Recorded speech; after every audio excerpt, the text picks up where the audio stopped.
Պարոն Սարգսյան, երեկ հակակոռուպցիոն դատարանը նոր հայտարարությամբ հանդես եկավ, ըստ էության նոր մեղադրանքներ են առաջադրվում, որն է պատճառը, որովհետև իշխանությունները իդեմս իրավապահ համակարգի չի կարողանում այսպես իր ասածներին, իր մեղադրանքներին տեր լինել եւ փորձում են նոր ճնշումներով, նոր ձևերով ճնշումներ գործադրել։ Այո, շատ ճիշտ եք,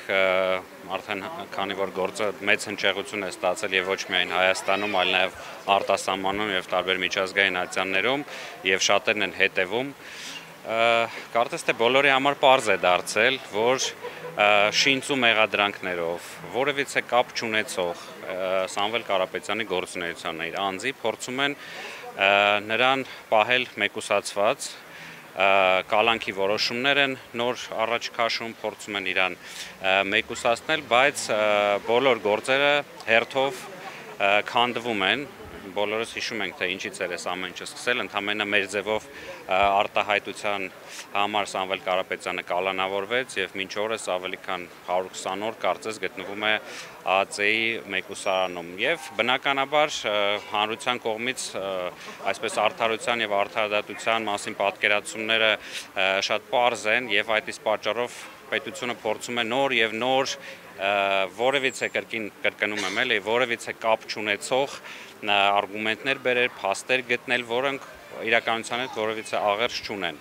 Սա է նպատակը, կարծում եմ բազմիցս խոսացել ենք, որ ըստ էության Սամվել Կարապետյանը հանդիսանում է քաղբանտարկյալ եւ ապօրինի գտնվում է կալանքի տակ։ Դժվար է որպես իրավաբան մեկնաբանություններ տալ, որովհետեւ պետք է ինչ-որ արգումենտացիա լինի, պետք է իրականության հետ կապ լինի, փաստեր լինեն, որի շուրջ դու կարող ես բանավիճել, բայց քանի որ ուղղակի հորինված, այսպես ասած, վերցրած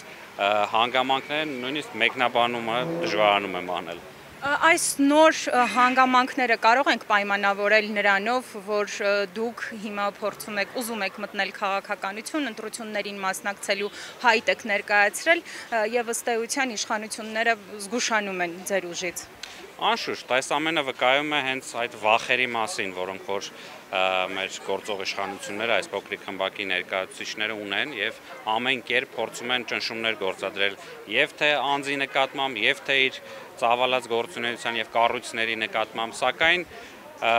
մենք մեկ բան գիտենք, որ արդարությունը վերականգնվելու է վաղ թե ուշ եւ այդպիսի ճնշումներով հաստատ որևիցե արդյունքի նրանք չեն կարող հասնել։ Դուք նաև քաղաքական ուժ ստեղծելու մասին եք հայտարարել, ըստ էության արդեն դրա մասին հայտարարություն եղել է եւ ստեղծելու եք ձեր քաղաքական ուժը,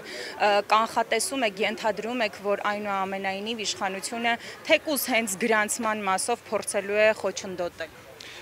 Այո, բնականաբար, շարունակելով նախորդ հարցը, մենք հասկանում ենք, եթե ճնշումների մասին ենք խոսում, այս իշխանությունները կարմիր գծեր չունեն եւ ցանկացած սցենարի պետք է պատրաստ լինել, բայց մենք փորձելու ենք բոլոր իրավական եւ օրենքի սահմաններում գործիքները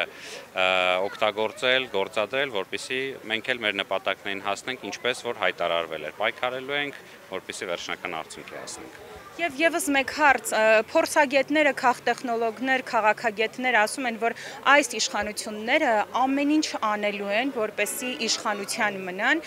նաեւ օրինակ բերելով օրինակ Փարաքարի դեպքը։